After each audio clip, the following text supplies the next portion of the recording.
안녕하세요. 존경하는 상계동 주민 여러분. 지난 한 주 동안 제가 지하철역에서 이 모형을 들고 출근 인사, 퇴근 인사하는 걸 보셨을 겁니다. 지하철 급행 공약, 과연 우리 상계동 주민의 삶에 어떤 의미가 있을까요?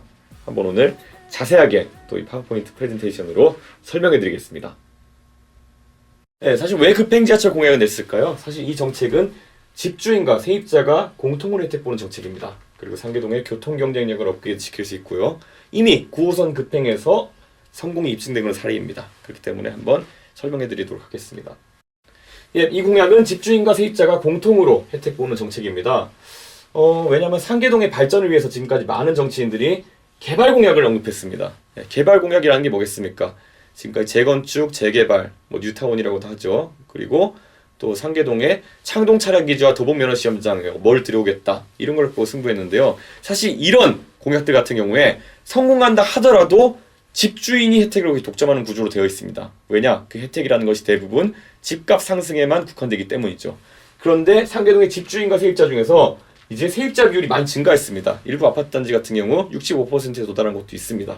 그런 경우에 과연 어떻게 하면 집주인과 세입자가 골고루 혜택 보는 정책을 만들 것이냐? 저는 가장 공평하게 나눌 수 있는 것은 교통 환경이라고 생각했습니다. 그래서 그리고 또 급행 지하철을 통해 가지고 수송 본담량을 개선하다 보면 이제 지하철 타는 분들이 늘어나겠죠. 급행 지하철이 들어오면은 그러면은 동부간선도로와 동일로 같은 간선 교통망 자체가 지금의 혼잡 상태에서 좀 완화되게 됩니다. 이렇게 되면은 상계동 주민 다수가 혜택 볼 수 있는 그런 정책이 될 것 같습니다. 우리 상계동의 교통 경쟁력을 분석하자면요. 특히 지하철 경쟁력을 보면요. 우리 4호선, 7호선 그리고 옆에 경원선이 지나고 있기 때문에 지하철 노선수 많습니다. 그리고 이번에 동북선 경전철까지 추가된다고 하면은 선수는 꽤 많죠. 그런데 문제는 뭐냐면은 전부 다 완행 지하철이라는 겁니다. 완행 지하철이라는 거는 한 역을 통과하는데 2분 정도 걸립니다. 그렇기 때문에 노원에서 여기 서울역까지 오는데 한 32분 정도 걸리고요. 노년까지 오는데 한 36분이 걸립니다. 얼핏 보면 별로 안 느린 것 같지만 문제는 다른 지역과의 경쟁력 차이입니다. 다른 지역에서 예를 들어 가양역에서 신논역까지 진입하는 데는 딱 26분 걸립니다. 우리보다 10분 가까이 빠른 것이죠. 그리고 분당은 경기도인데 우리는 서울에서 서울 가는 것보다 분당에서 강남 들어오는 건 훨씬 빠릅니다. 이번에 개통된 신분당선 같은 경우에는 분당 정자역에서 강남역까지 17분 만에 주파합니다. 우리보다 20분 가까이 빠른 거죠. 이 세 가지 구간의 거리는 비슷한데 불구하고 우리 노원 구민들이, 상계동 주민들이 가장 느린 지하철을 타고 있는 겁니다. 9호선 급행의 사례를 한번 보자면요. 9호선 급행에서 아까 말씀드린 것처럼 가양역에서 이 신논역까지는 27분 만에 주파하고 있습니다. 그렇기 때문에 이렇게 급행화가, 이 빨간색이 급행인데요. 역들을 건너뜁니다. 이 급행 지하철이 현실화된다면 우리도 비슷한 경쟁력을 확보할 수 있을 겁니다. 급행이라는 거 들어보셨겠지만 어떻게 운행되는지 짤막하게 설명드려야 될 것 같습니다. 우선 우리가 고려하는 방식은 추월 급행이라는 것이고요. 필요한 공사가 무엇인지 그리고 급행 지하철의 시간 단축 효과에 대해 가지고 한번 설명드리겠습니다. 추월 급행이라는 건요. 결국 급행 지하철이 앞서가는 지하철을 추월할 수 있는 형태의 급행을 이야기합니다.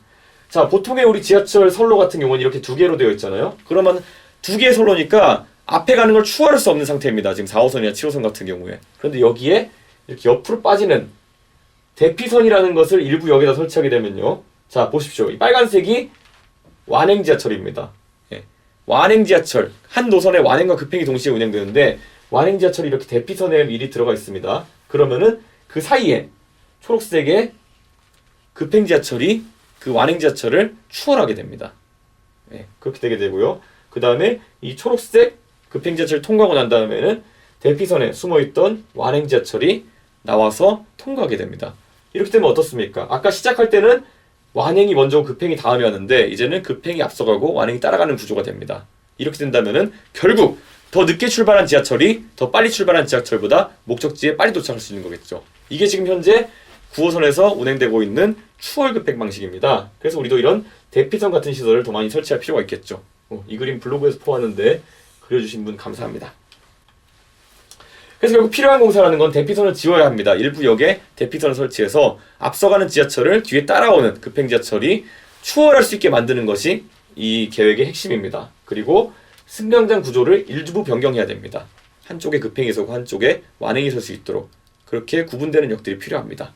그리고 급행 정차에 맞게 마을버스 노선을 합리화해야 됩니다. 왜냐하면 급행 지하철을 도입하게 되면은 급행이 서는 역과 안 서는 역의 차이가 생기게 됩니다. 그렇다면 지금까지 출퇴근하셨던 방식에서 약간 벗어나가지고 지역에 있는 마을버스 등을 이용해서 급행 정차역으로 이동하시는 것이 가장 합리적인 방법입니다. 그렇기 때문에 급행 정차역에 따라가지고 버스 노선들을 재조정할 필요가 있는데요. 마을버스 노선 같은 경우 허가제가 아닙니다. 신고제이기 때문에 급행 지하철이 개통되고 나면은 마을버스 회사들에서 자율적으로 이렇게 급행에 맞게 수요 조절을 할 것으로, 그리고 운행 노선 조정을 할 것으로 이렇게 예상됩니다. 시간 단축 효과를 살펴보자면요. 아까 말씀드렸던 것처럼 우리 7호선으로 강남 들어가는 시간, 9호선으로 강남 들어가는 시간, 신분당선으로 강남 들어가는 시간, 거리는 19km, 18km, 17km로 비슷하지만은 이 시간 격차가 꽤 났습니다. 36분, 26분, 17분 이렇게 차이가 났지만은 우리도 이제 급행으로 26분대에 강남에 진입할 수 있는 겁니다. 이렇게 격차가 줄어들게 나게 되면은 가양동이 가지고 있는 지금 주거지로서의 교통 편의를 우리 상계동도 보유할 수 있게 되는 겁니다. 저희의 이 계획에 대해 가지고 상대당 후보 분들 중에 비판하시는 분이 있습니다.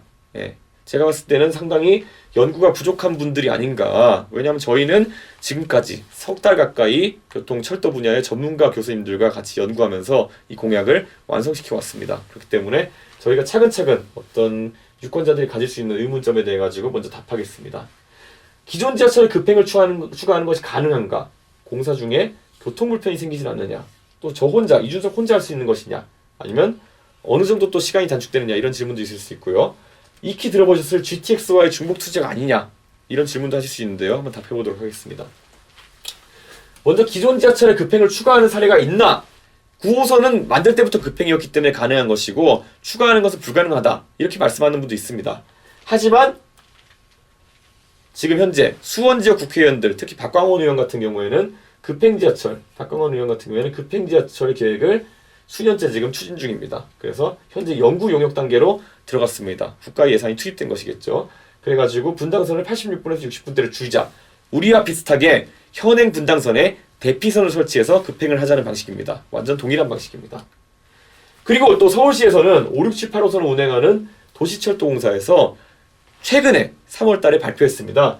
6호선 급행지하철 관련 연구를 시작하고 또 운행을 조기에 시작하겠다고 얘기했습니다. 그렇기 때문에 이런 기사도 났고요. 그래서 6호선도 곧 급행지하철화가 진행될 예정입니다. 그렇다면 우리도 4호선, 7호선에 급행지하철화를 할 수 있습니다.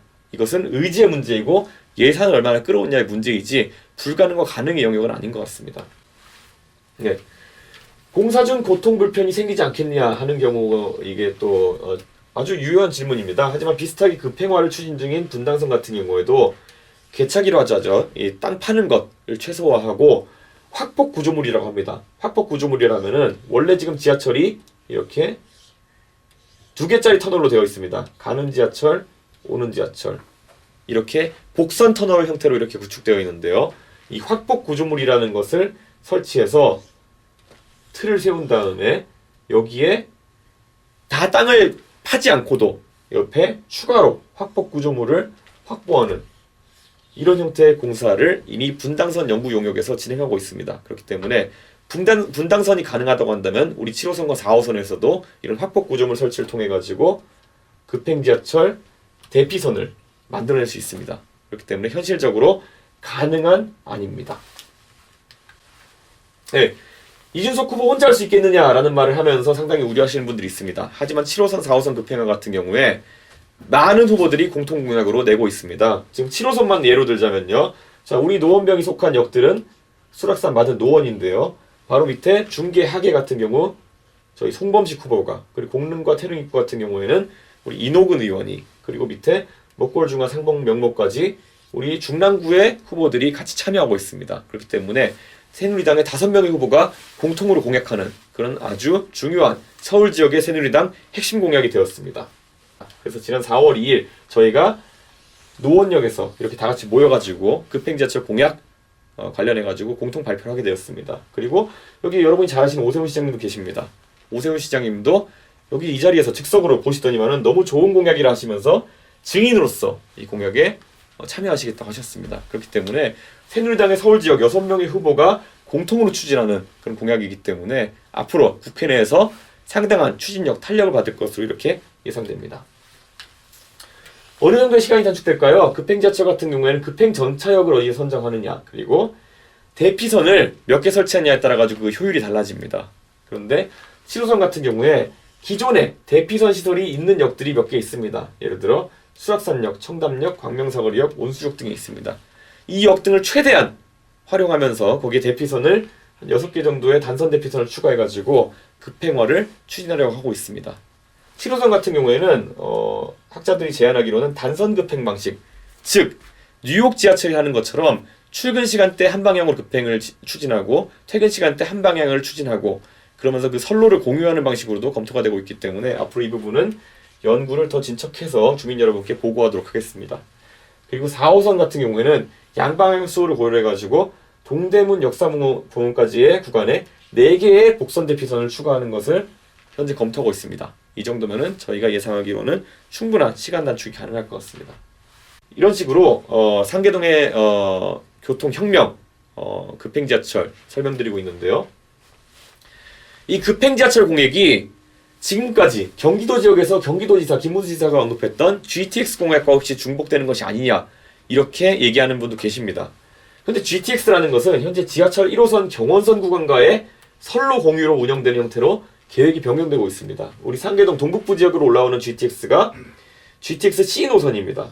GTX ABC 노선이 있는데요. 우리 GTX C 노선 같은 경우에는 원래 노원 지역으로 들어올까 아니면 창동 지역으로 들어올까에 대해 가지고 많은 논란이 있었지만은 경원선, 우리 1호선 노선을 같이 공유하는 것으로 해가지고 아마 이 창동 지역을 통과하는 것으로 계획이 확정될 것 같습니다. 그렇기 때문에 우리 노원 지역에, 상계 지역에는 직접적인 영향을 주지 않습니다.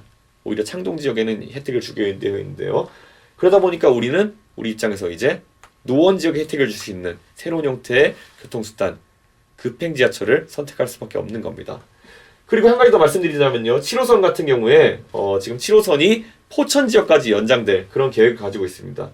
7호선이 포천 지역까지 연장되게 되면요. 그 광역철도 사업으로 되게 되면서 포천 지역에서도 급행지하철을 검토할 수밖에 없습니다. 왜냐하면 포천에서 이 시내까지 진입하는데 지금 이미 상계동에 40분 정도 걸리는데 포천까지는 더 걸리기 때문에 아마 급행지하철 없이는 포천 지역에서의 경쟁력이 상당히 약해질 겁니다. 그래서 포천 지역의 국회의원 그리고 동두천, 의정부 다 이 지역의 국회의원들과 힘을 합쳐가지고 아마 이 공약을 추진할 수 있을 것으로 이렇게 생각됩니다.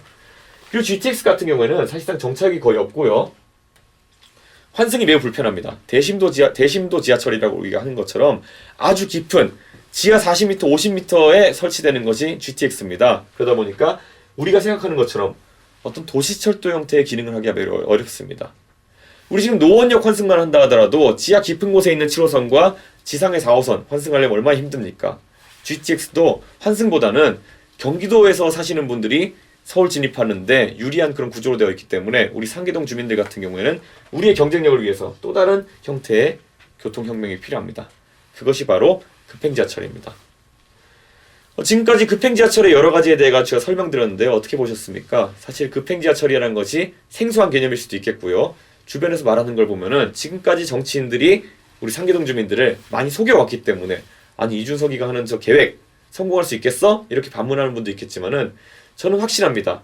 그리고 어느 정도의 위기감을 느끼고 이 말씀을 드리는 겁니다.